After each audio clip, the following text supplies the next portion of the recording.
இயேசுவில் பிரியமான சகோதர சகோதரிகளை, இன்று நற்செய்தி வாசகத்திலே ஆண்டவர் இயேசு கிறிஸ்து ஒரு உவமை ஒன்றை சொல்லுகின்றார். ஒரு உயர்குடிமகன் ஒருவர் அரசுரிமை பெறுவதற்கு முன்பாக தன்னுடைய பணியாளர்கள் 10 பேரை அழைத்து 10 வினாக்களை அவர்களிடத்திலே கொடுத்துவிட்டு, இதை வைத்து நீங்கள் வாணிகம் செய்யுங்கள், வியாபாரம் செய்யுங்கள் என்று சொல்லிவிட்டு சென்று விடுகின்றார்.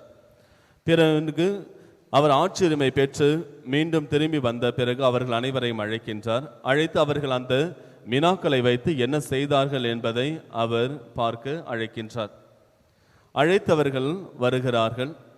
வந்தவர் முதலிலே வந்து சொல்லுகின்றார். அந்த முதல் பணியாளர் சொல்லுகின்றார், ஐயா, நீர் என்னிடத்திலே ஒரு வினாவை கொடுத்தீர். இதோ நீர் கொடுத்து அதை வைத்து நான் 10 வினாக்களை நான் ஈட்டியுள்ளேன் என்றார். உடனே அதற்கு அந்த அரசுரிமை பெற்ற வந்தவர் அவரை பாராட்டுகின்றார். பாராட்டி, இதோ நீ சிறிய பொறுப்புகளில் நீ உண்மையுள்ளவனாக நேர்மையுள்ளவனாக இருந்திருக்கின்றாய், எனவே நான் உன்னை 10 நகர்களுக்கு அதிகாரியை அமர்த்துகிறேன் என்று சொல்லுகின்றார். 2வது மனிதர் வருகின்றார். வந்து நான் 5 வினாக்களை ஈட்டியுள்ளேன் என்று சொல்லுகின்றார். அவருக்கும் 5 நகர்களை பரிசளிக்கின்றார். அதற்கு அடுத்து வருகின்ற இன்னும் எத்தனை பேருக்கு அவர் கொடுத்தாரு? முதல்ல 10 பேருக்கு கொடுத்தார். ஆனால் நமக்கு நற்செய்தியில் 3 பேரை பற்றி மட்டும்தான் சொல்லியிருக்கு.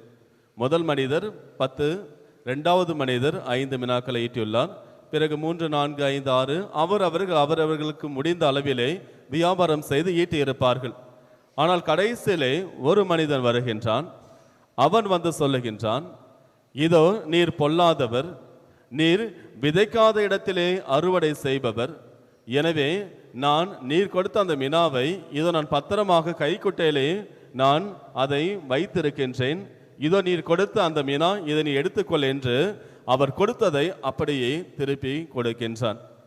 உடனே அதற்கு அந்த அரசுரிமை பெற்ற வந்த மனிதர், உனது வாய் சொல்லை வைத்தே நான் உனக்கு தீர்ப்பு வழங்குகின்றேன்.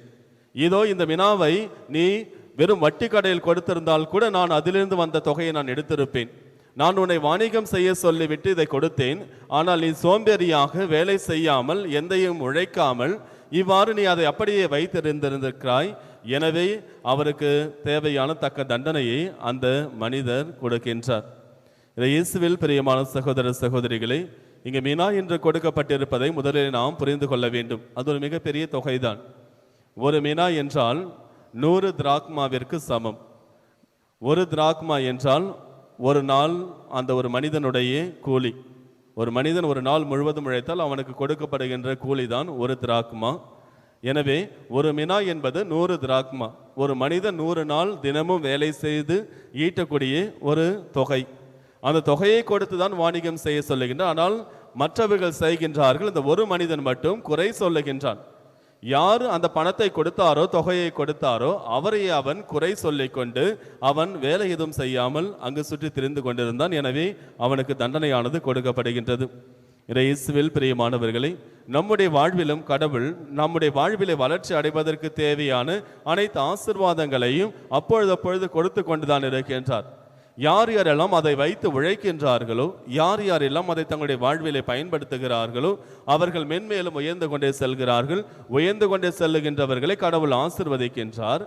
அதே நேரத்தில் அந்த தொழிலிலேயோ அல்லது அந்த வேலையிலேயோ அவர்கள் ஏதேனும் இன்னல் உறுகின்ற பொழுது அல்லது தோல்வி உறுகின்ற பொழுது இறைவன் அவர்கள் அருகில் நின்று அவர்களை உயர்த்து கொண்டே செல்லுகின்றார்.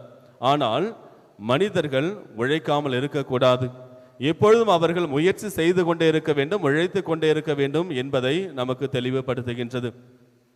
புனித பவுலடியார் 2 தெசலோனிக்கர் 3வது அதிகாரம் 10 முதலில் உள்ள வசனங்களிலே சொல்லுகின்றார், உழைக்க மனமில்லாத எவரும் உண்ணலாகாது. ஆனால் நான் கேள்வியுறுகிறேன், உங்களிலே பல பேர் சோம்பேறிகளாய் இருந்து கொண்டு நீங்கள் உங்களுடைய வேலைகளை செய்யாமல் மற்றவர்களுடைய வேலைகளிலே தலையிட்டு கொண்டு சுற்றி திரிந்து கொண்டு இருக்கின்றீர்கள். எனவே நீங்கள் உங்கள் வேலைகளிலே கவனம் செலுத்துங்கள். நீங்கள் உண்ணுகின்ற உணவிற்காக நீங்கள் உழையுங்கள். இதுதான் ஆண்டவர் இயேசுவின் பெயரால் நான் உங்களுக்கு கொடுக்கின்ற கட்டளை என்று புனித பவுலடியார் மிக தெளிவாக சொல்லுகின்றார். ஒவ்வொரு மனிதனும் இந்த உலகிலே உழைத்து வாழ வேண்டும். அவன் உண்ணுகின்ற உணவிற்கு உழைத்து வாழ வேண்டும். எப்பொழுது ஒரு மனிதன் உழைக்கின்றானோ, முயற்சி எடுக்கின்றானோ, வாழ்விலே ஒரு லட்சியத்தை அடைய வேண்டும் என்று முயற்சி எடுக்கின்றானோ, அந்த முயற்சியை இறைவன் நிறைவாக ஆசீர்வதித்து அதற்கான தக்க சன்மானத்தையும் பலனையும் ஆசீர்வாதங்கள் இறைவன் கொடுக்கின்றார். இது முற்றிலும் உண்மையானது. நேற்றைய நற்செய்தி வாசகம் ஒரு சிறந்த எடுத்துக்காட்டாக அமைகின்றது.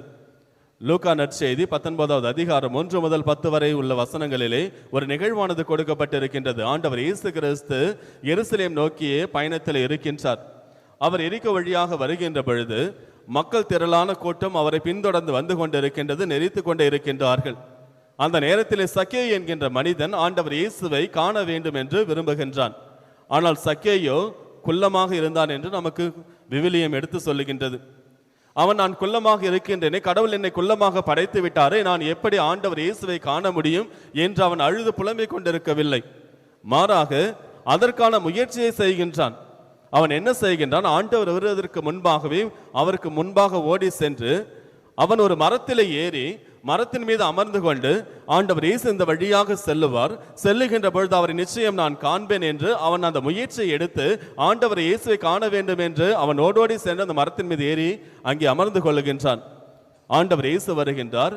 வந்தவுடனேயே அவர் அந்த மனிதனை நோக்குகின்றார், பார்க்கின்றார். எல்லோரும் ஆண்டவர் இயேசுவை பார்த்து கொண்டிருக்கிறார்கள். ஆனால் ஆண்டவர் இயேசு அந்த மனிதனை பார்க்கின்றார். அதுதான் ஒரு மனிதன் தான் எடுக்கின்ற முயற்சியை இறைவன் எந்த அளவிற்கு ஆசீர்வதிக்கின்றார் என்பதற்கான ஒரு மிக சிறந்த எடுத்துக்காட்டு. வெறும் பார்க்க வேண்டும் என்று அவன் ஓடோடி சென்று அந்த மரத்தின் மீது ஏறுகின்றான். ஆனால் ஆண்டவர் சொல்லுகின்றார், இது நான் இன்று உனது வீட்டிலே வந்து நான் உன்னோடு உணவு அருந்துவேன் என்று சொல்லுகின்றார். பிறகு ஆண்டவர் இயேசு சக்கேயோடு சென்று அவனுடைய வீட்டிலே உணவு அருந்துகின்றார். இயேசுவில் பிரியமான சகோதர சகோதரிகளை, இந்த நற்செய்தியின் வழியாக கடவுள் நம் அனைவருக்கும் சொல்ல வருவது, நாம் ஒவ்வொரு நாளும் உழைத்து வாழ வேண்டும். நாம் உழைக்கின்ற பொழுது நாம் எடுக்கின்ற எல்லா முயற்சிகளையும் இறைவன் நிச்சயமாக ஆசீர்வதிப்பார். அதற்கு மாறாக நாம் உழைக்காமல் இருந்து கொண்டும் முயற்சிகளை எடுக்காமல் இருந்து கொண்டும் கடவுளை நாம் குறை கூறிக்கொண்டே இருக்கின்றோம் என்றால் நம்முடைய வார்த்தைகளை கொண்டே நமக்கு தண்டனை வரும் என்பதையும் நமக்கு எடுத்து சொல்லப்படுகின்றது இன்றைய நற்செய்தி வாசகம். ஆமீன்.